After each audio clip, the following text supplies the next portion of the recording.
Okay, fellow YouTubers, welcome.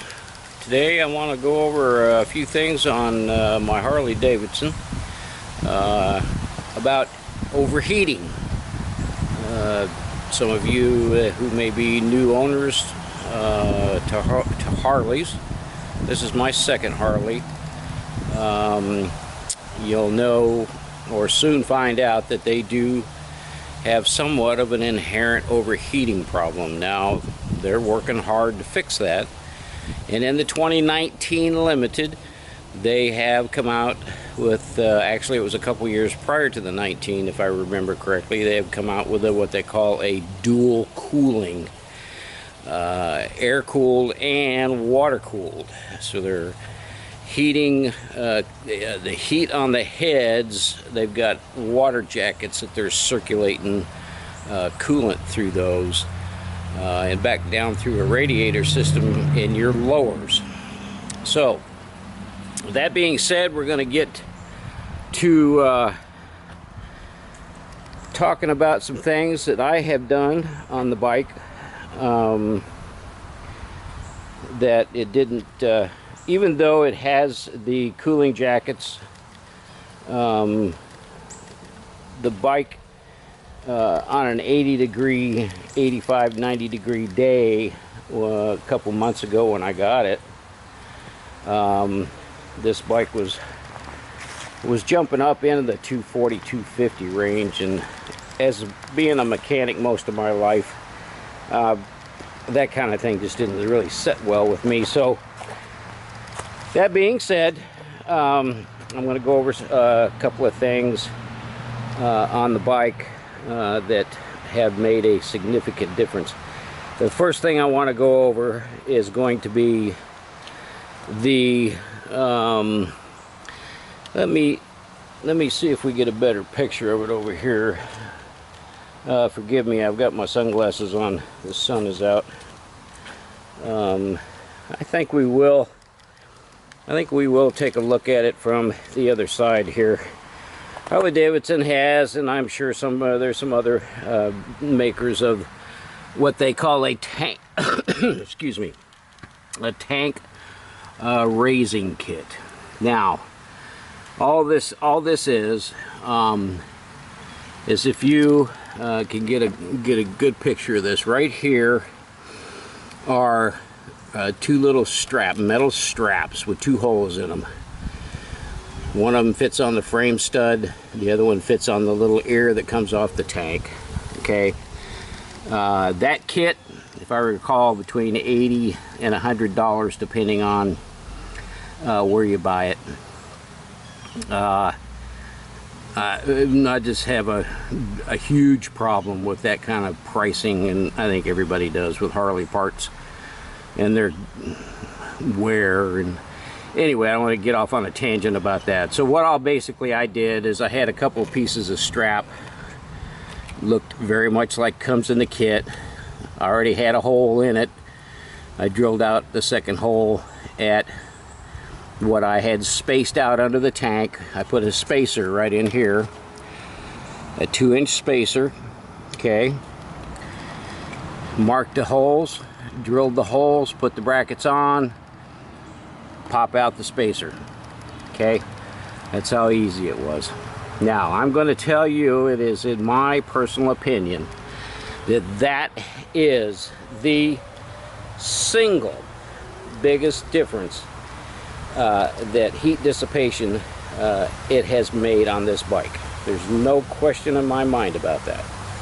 Okay, so before that was done, this bike, you can look in here if I can get my hand in here, the bottom of this tank, okay, it's set plumb down on top of that head, literally. I mean, if I come over here and give you an idea of where this tank, just drop it 2 inches, okay, that would bring it down to about here. Okay, there's literally no air passing over the top of those heads. If it was minuscule. So now I've got big time air coming in over the top of both of these heads. And if you take this vane, you got vanes in your lower here, okay? Take that right side vane and turn it to where it's literally forcing air right down the veins in the head, right in there, and it's going to run right down through here. It's going to force some air up into your air cleaner, okay? It's going to come down the back side here. Now, here's a little interesting tidbit number 2. These are heat deflectors for your passenger. And they keep that heat coming from off of this head and off of this rear exhaust pipe and cooking your passenger off the top of it. So one of our fellow riders had a YouTube. Forgive me, I don't remember his name, but here's what he suggested.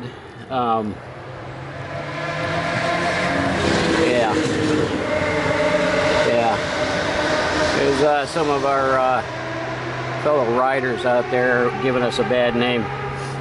Forgive me. This fairing is on the other side. Take the fairing off the other side. What he has found out is the air rushing down the side of the engine comes down here. This picks it up and it forces it around the back of this head. And by taking this one off of the left side of the bike, it actually makes a nice little 90 through there. And at 65, 70 miles an hour while I'm rolling down the highway, I can stick my hand down behind my knee, the bend of my leg, and feel that heat coming off of that engine.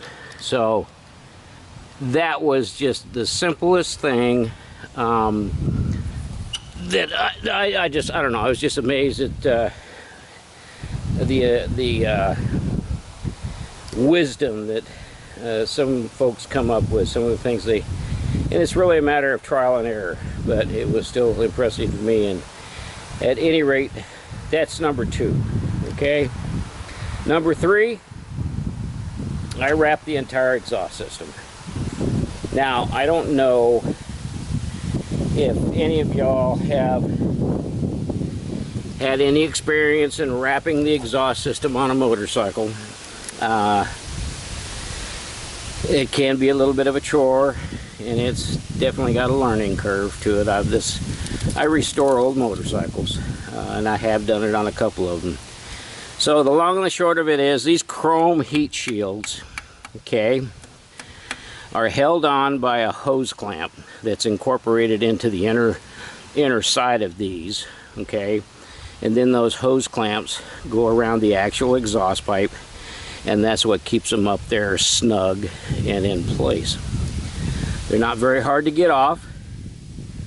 Just remember the approximate position when you took them off. And once you get them off, you got to come out of this. There'll be one here, and take this one off of the catalytic converter. And I started wrapping with the fiberglass wrap. You can get it on Amazon. Wrap it, okay?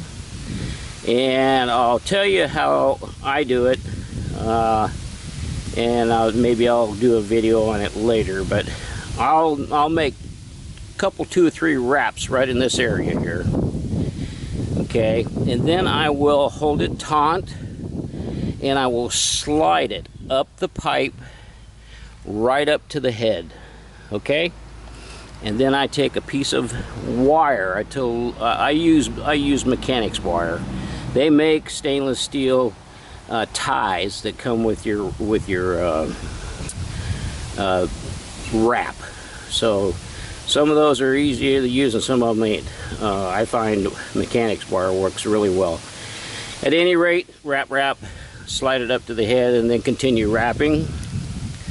Okay, maybe put another tie here and another tie here.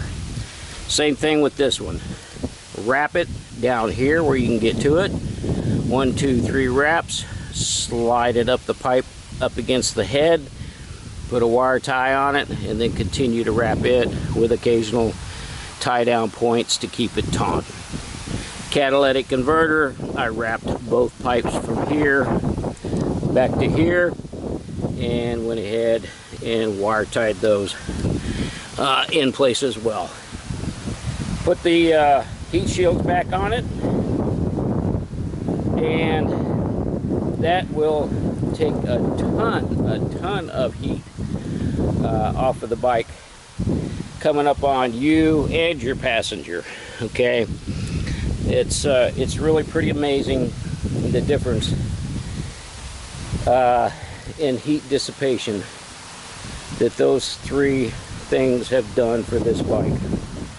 Now, I know it's a big difference because if you will look right there, let me see if I can get you in there close enough to where you can see it. You see that right there is a dual, it's a digital dual temperature gauge. Okay, so I know what this bike's temperature was running at in all conditions before I did these 3 mods to it. Okay, and I'm going to tell you right now, I'm not fibbing to you one bit, it made a difference of 40 degrees off the heads of this engine temperature overall in the same conditions. 85, 90 degrees, 95 degrees. Come off the interstate, 10 mile an hour, sitting at a light, that temperature would easily jump up to 260, 270. Fans are supposed to come on. These fans that are inside of this these lowers, one here and one on the other side, they have a temperature sensor in there. It's designed to come on at various different temperatures depending on the road speed. 15 mile an hour, it's supposed to come on at 230.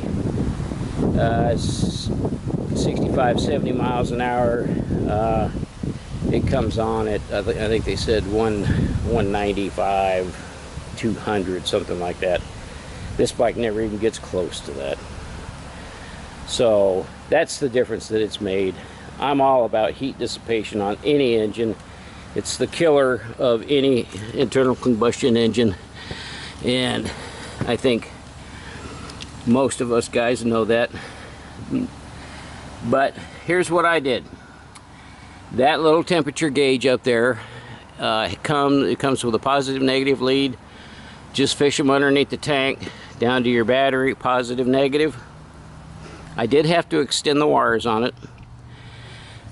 And then it comes with the 2 leads with the temperature sensors on them, and you're going to fish those kind of down the same way and then drop down where the heads are at.